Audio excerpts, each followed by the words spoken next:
ሩታ ሩታ ሩታ ወይኔ አብርሃም ሩታ አብርሃም ለምን ዘጋችሁ? እኔ ምን አውቃለሁ? እየደወልኩላት እኮ እዛ ጠዋት እዚህ ጌም ዞን ገባሁና ዝም ብዬ ወደ ታች እየወረድኩ አገኘኋችሁ። እና አርበረቅ ያቡሩ ሽንት ቤት አጥቻችሁ ነው። እዛ ጌም ዞን ውስጥ ገብቼ ነበር። ወይኔ ስንፈልግሽ ነበር እኮ የቆንጫ ጫካዎች ስልክሽን ለምን ዘጋሽው? ባትሪ ጨርሶ ነው። ባትሪ ጨርሶ ነው። እሺ ስልክሽ ከዘጋ ቢያንስ ከኛ ጋር አትሆኚ እንዴ? እሰይ እረፍ እንኳን ወደ ምዕራፍ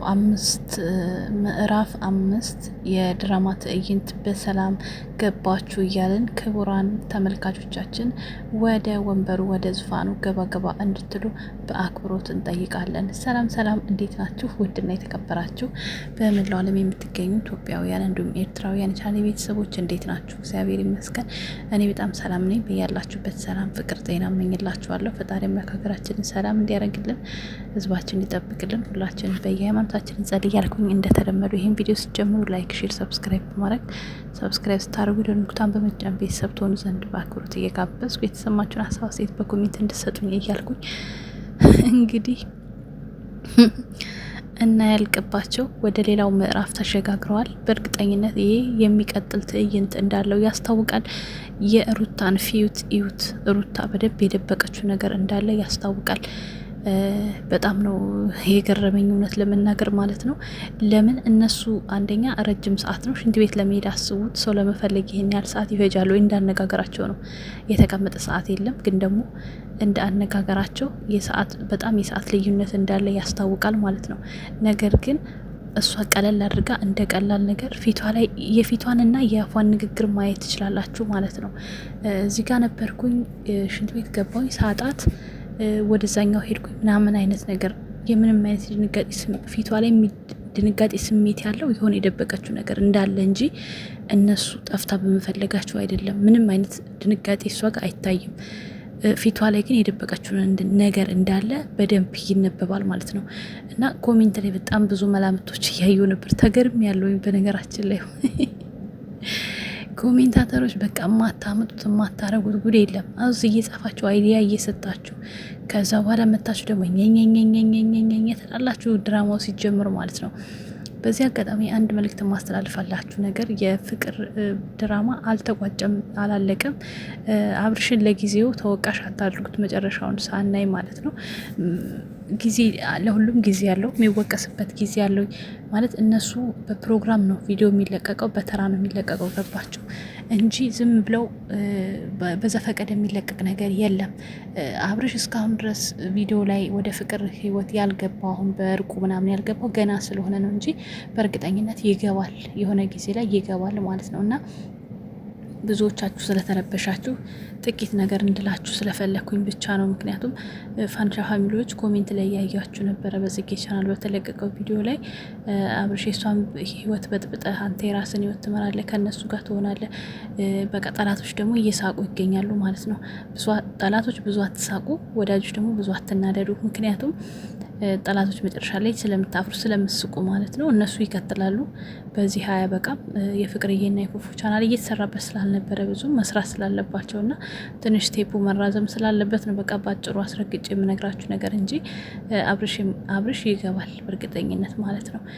ከዛ ውጭ ደግሞ ስለ ሩታ በጣም ብዙ ነገር እየተጻፈ ነበረ። ግን እኔ ከተጻፈው አንጻር ተነስቼ እንደገና ደግሞ ከሷ ፊትም ተነስቼ ሌላ ድራማ ሊቀጥል እንደሆነ በእርግጠኝነት አስረግጬ እነግራችኋለሁኝ። ግን አንዳንድ ኮሜንቶች አስቀውኛል።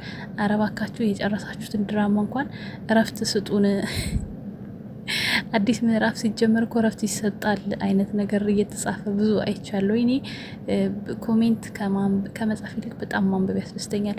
100 ሺህም ቢሆን እኔ ብፈምስ ራሱ ወደፊት ቁጭ ብዬ ኮሜንት ነው ማነበው። ይቅርታ አድርጉልኝና እነሱም አይዲያ የሚያመጡት ከኮሜንት ላይ ነው። ገባችሁ? አሁን ጠብቁ። በማነው ቤት በዳኒ ቤት ወይ በሩታዊ በጽጌ ቤት የሆነ ነገር አለ ተብሎ ይወጣል። ዝም ብላችሁ ጠብቁ ማለት ነው። ምክንያቱም ሩታ ፊት ላይ የነበረው ነገር ዛሬ በጣም ትልቅ ነገር የደበቀችው ነገር እንዳለ ይነበባል። የሄደችበት ምክንያት፣ የት እንደጠፋች፣ የት እንደቀረች ምናምን የሚገለጽ ነገር አለ።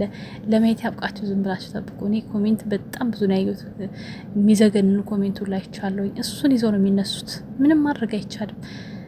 እኛ እየሰጠናቸው፣ እኛ እየተናገርናቸው፣ እኛ ሀሳብ ስድብ ብለን እያስቀመጥ ነው ያለውን ነገር እነሱ ወደ ድርሰት እየቀየሩ ነው እያመጡት ያሉት። የጭንቅላታቸውን እንትን ይዩት፣ ምንነት ማለት ነው። እና ብዙም አይገርመኝ። እኔ ምንም ነገር ቢሰሩ ከኛ ተነስተው እንደሆነ ስለማቅ ምንም አልደነቅም። እና ድራማው በቃ ቀጥሏል። ሌላ ድራማ ቀጥሏል። እንግዲህ የጫካው ድራማ መቼ ተጀምሮ መቼ እንደሚያበቃ ወይኔ ዶላር፣ ወይኔ ዶላር፣ ወይኔ ዶላር። ይቺ ዶላር እኔም ቀምሻት ልበድ እንደ ወንዶ እንዴት ልቅመሳት? ዩቱብ ዶላር እኮ በቃ ግራ ገባችኝ። እኔ እኮ በዛ ብል በዚህ ብል ዶላር ጠፋ። የመዳም ዶላር ብቻ ነው ወር ጠብቆ የሚመጣው። ለማንኛውም ችግር የለውም እንቆጥራለን። እኛም ገብተን እነሱ መካከል ተተራምሰን ቢሆን እንቆጥራለን ይሄን ዶላር ማለት ነው። ለማንኛውም ብዙ አትባሉ ማለት ነው። ፈታ እያላችሁ ዩቲዩበሮች ፈትፍቱ። ዩቲዩበር ያልሆናችሁ ደግሞ በኮሜንት ተፈታፈቱ እንጂ እንደዚህ እርስ በርሳቸው አላስፈላጊ ነገሮች እየተነጋገራችሁ እንደው አትናጩ። እነሱ አያውቁንም ከነ መፈጠራችን እኛ እንጂ እዚህ የምንናጨው ማለት ነው። ብንወድቅ የምንነሳስተው እርስ በርስ ነው። ምንም ቢፈጠር እርስ በርስ ነው የምንተጋገዘው። እነሱ ለኛ አይቆሙም። ይሄን ማወቅ አለባችሁ። ስለዚህ ለራሳችን ብንቆም መልካም ነው። ይሄ እንግዲህ ታዊ ምክሬ ነው። እኝኝ ይብላችሁ መታችሁ እዚህ የምታላዘኑ ደግሞ አያገባኝም። በጎቹም ደግሞ ስርዓት ያዙ። አሁን ደግሞ ሩታ ምንድን ነው የደበቃችሁ ምድረ ምታወሪ ምናምን እያላችሁ መታችሁ እንደምትቀባጥሩ አውቃለሁ። ብዙ በጎች ቤቴ ስላላችሁ ማለት ነው። እና ግን ደግሞ ዝም ብላ ሲመጣ ታዩታላችሁ። ቪዲዮ ሲቀጥል ሳምሪ ለካ ልክ ናት እንደዚህ ብላለች ስለምትሉ፣ ለነገሩ እናንተ መቼም አይገባችሁ። ይሄን ሁሉ አይታችሁ አይደል እንዴ እናንተ አሁንም ከጽጌና ከዳኒ ራቁ፣ ከጽጌና ከዳኒ ራቁ፣ ከነዚህ ሰዎች ራቁ። አረ ባካችሁ እውነታችሁን ነው። እነሱ ብቻ ናቸው ተጠቃሚ። ሰው ግን እኔ ግርም የሚለኝ ነገር ማለት ነው ለወደደው ብቻ ነው ሁሉ የሚያዳለው። በዚህ ነገር ውስጥ ሁሉም ተጠቃሚ ናቸው። አለቀ። ሩታ፣ አብርሽ፣ ጽጌ፣ ዳኒ ምንም የሚወሻሽ ነገር የለው። ምን ታሽቃብጣላችሁ? ጽጌና ዳኒ ብቻ ናቸው እየተጠቀሙ ያሉት የምትሉት እንዴ? የእነዚህ ቻናል ሰብስክራይብ እየሄድ ያለው በምንድን ነው? አንዳንዴ ራስ ወደድ አትሆን እንጂ አይዲያውን የሚያመጣው ማን ነው ብላችሁ እንትን በሉ እንዴ። ሩታና አብርሽ እዚህ ሀገር ሲመጡ ማንን ያውቃሉ? እስኪ ንገሩኝ። እንደዚህ ለመድረሳቸው እኮ ይሄ ሁሉ ድገት እኮ ባንድ የመጣው እኮ ከነዚህ ጋር በመስራታቸው ነው።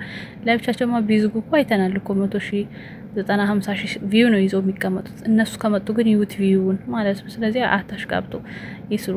በቃ መስራት መብታቸው ነው። ካልተመቻችሁ ደግሞ አለማየት መብታቸው ነው። የሚያስገድዳቸው የለም። እኔ ስልኬ በእጄ ነው። ያልተመቼ ቦታ ለመሄድ ራሴ እንትን ነው እንጂ በኮሜንት ማሽቋለጥ ተገቢ አይደለምና እና እነሱ መቼም አይለያዩም። ገባችሁ? እንዴት ነው ድስትና ግጣሙ እንዴት ይለያያሉ? እንደዛ ማለት ናቸው እነሱ። ድስትና ግጣሙ ድስትና ክዳን ናቸው። ስለዚህ ብዙ አታሽቃልጡ። ለማንኛውም ቤተሰቦች ይሄኛው ቻናል ትንሽ ተመቷል፣ መጋኛ መጥቷልና ሼር እያደረጋችሁ አንቀሳቅሱልኝ። እወዳችኋለሁ። መልካም ጊዜ ይሆንላችሁ። ቻው ቻው።